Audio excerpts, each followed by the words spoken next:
ready to date?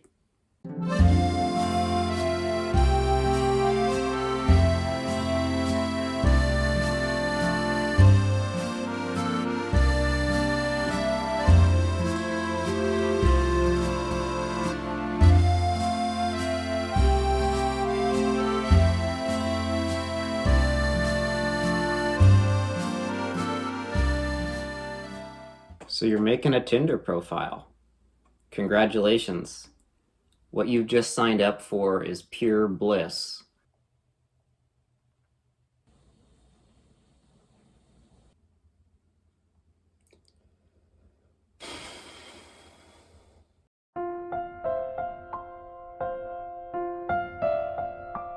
When I first downloaded Tinder, I didn't know what I was doing. My profile picture originally was just a picture of my pet chinchilla, whose name was Spatzlick. It was ineffective. The most important part of your profile picture is that you're smiling. No one wants to date someone who's frowning or throwing up or any kind of blood or bile coming from their face. No one pukes while they're smiling.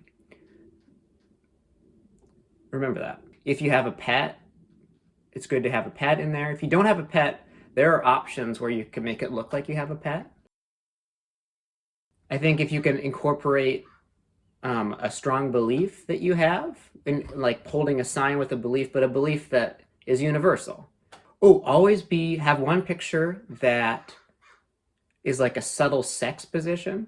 So like maybe they don't even know, and you could be doing something else, but the position might double as like, you know, whatever your favorite sex positions are. Mine is freestyle goat. Have one informal wear, I would say. That's always good. Status, power. I would do one where you're angry. If you can showcase kind of an animalistic rage where like maybe you didn't get what you wanted and this is the way that you would react. And then lastly, if you can show a little skin. Don't be afraid to show off those six-pack abs and those nice nipples. You've been working on those knees? Don't hide them. Show them off. What I like to do, and this might look weird, but it's pretty effective, is this. Do you see that fold of skin? That's attractive. If you do all these things, you're going to be really successful.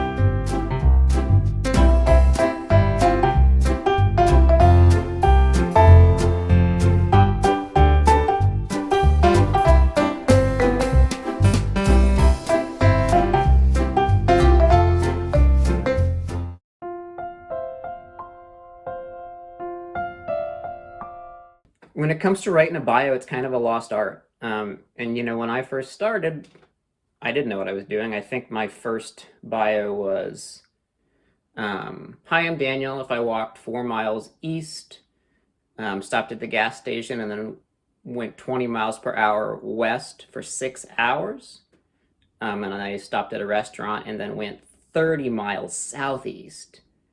How far north am I from my original location? That's important to me in a match, someone who knows kind of their way around a GRE question. But it wasn't effective. Luckily, I've developed a simple 4-point plan. The formula, really simple. Always include a ticking clock. So like, there's a bomb attached to my genitals. And that's good because it reminds them and shows them that you have genitals. Number 2, always name drop a celebrity. I also always like to quote Disney songs. I don't know why, it works. Last but not least, I always like to include at least one pun. Preferably more, preferably 5 or 6. A little wordplay leads to a lot of foreplay.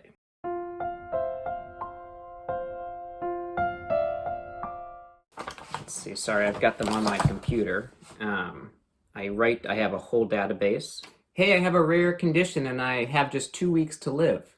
Do you want to build a snowman? I just finished building one with Diane Keaton. I may be dying, but of course I'm still down to Netflix and chill, smiley face. Yeah, that one's good. I would use that one on a Tuesday. Hey, I'm moving to New Zealand in 6 hours with Greta Gerwig. I'm about to tour NASA with Tucker Carlson. You want thingamabobs? I've got 20. Little Mermaid. I think you'd be walnuts to cashew my advances. Go ahead and macadamia. Make my damia. Make my damia. I'm dying from a fatal fungus I got from John Goodman's hot tub. It's much better down where it's wetter, take it from me. But I am dying. This one takes a turn.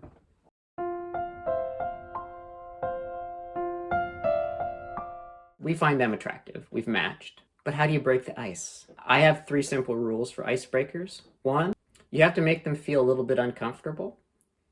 Always sign, like write the message and sign it Rolf from The Sound of Music. And the reason for that is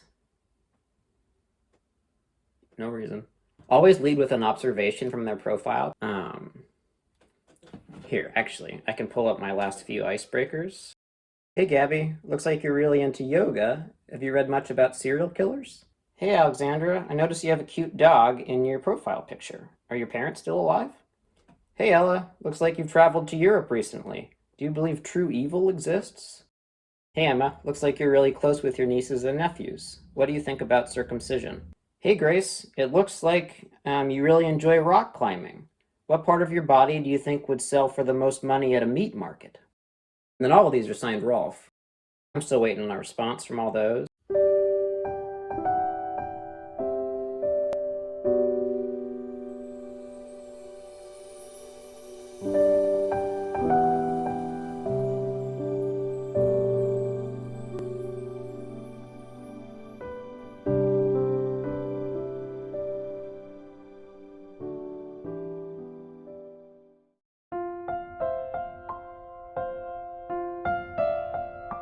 Here's the deal. We can go to a zoo, we can go to a hospital, or we can go to my old middle school. Ball's in your court. Rolf. Usually we end up doing the hospital.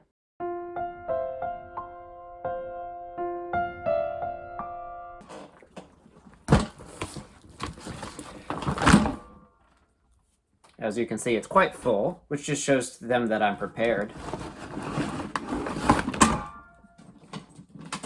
Garbage can. Laundry detergent. This for a little... Oh, yes. Right before the date, first impressions are often the most important, which is why I always carry this around with me.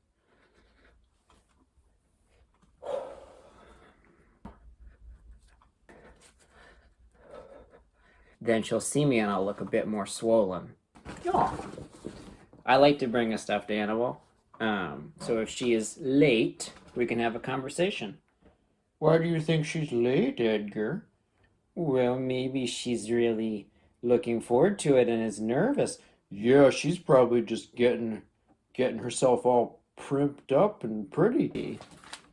Ooh. New Yorker. This will show your date that you like to read, and it's not just anything, but small words. And this also can have, maybe it'll have some celebrities in it. Tom Hanks. So that'll help. Yeah. I like to bring a potted plant. Smells. This one has a kind of a foul smell. I like to do. Let's see if I can find them. I always like to bring a bowl of hummus. For a snack. Lemon juice. That's my sour face. Hot sauce, Cristal. What I like to do is I take it at every 5 minutes and I ask them, do you dare me to drink it all? And, you know, eventually they'll say yes, and then I'll be too scared. Aha! Got another plant. I always like to bring a book. And I always like the book to have the word desire in it. This is something that I like to do kind of right before a sex. I say, do you mind if I read something to you real quick before we fornicate? And they'll say, of course. And I say, yeah, I have this passage. And I just turn to any passage and I'll say, in March 1998,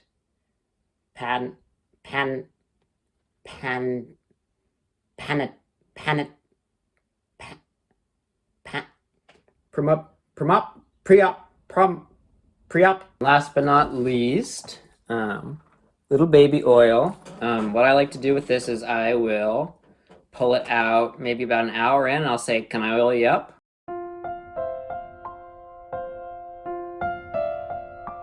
One of the trickiest things to negotiate when it comes to a first Tinder date is whether or not to talk politics. For me, it's really tough because my political views depend on whether or not it's mating season for dolphins. But that provides me kind of an out, because I'll say that, and then I'll say, have you ever mated with a dolphin? And usually that'll lead to a whole nother conversation where they talk about all of the kind of sea life that they've mated with. And then I get to, if there's time, I get to kind of share my list. Yeah, so I'd recommend that for politics.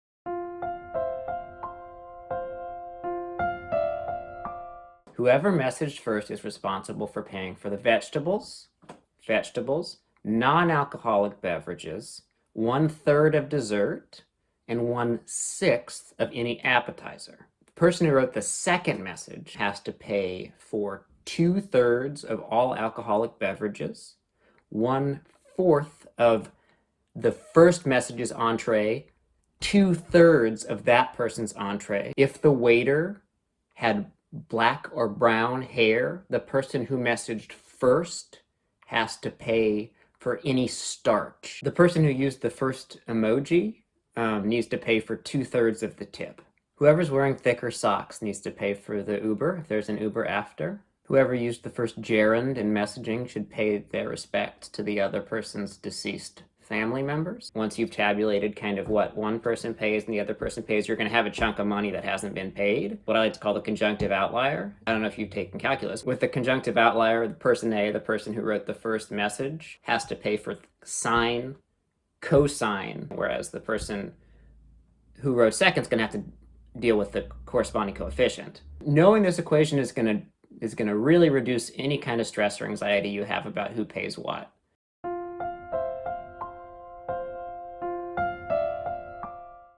There's not an easy answer. You need to listen to the other person's body, because it is telling you something. And then you listen to your own body, because it'll be telling you something too.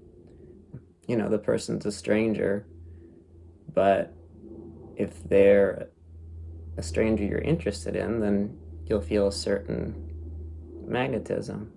And if their body is also interested in you, then they'll be pulling you in, and you'll be drawn. Then it'll just kind of happen. That hasn't happened for me.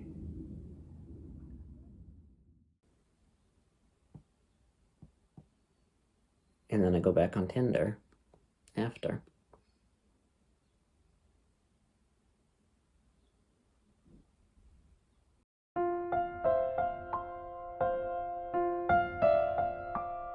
So why do I use Tinder when I hate it?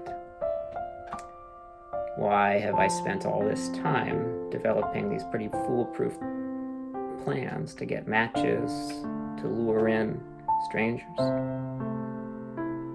Because I want to bet on myself. Even if all of the evidence I'm getting is that it's a losing bet, I'm going to keep making it.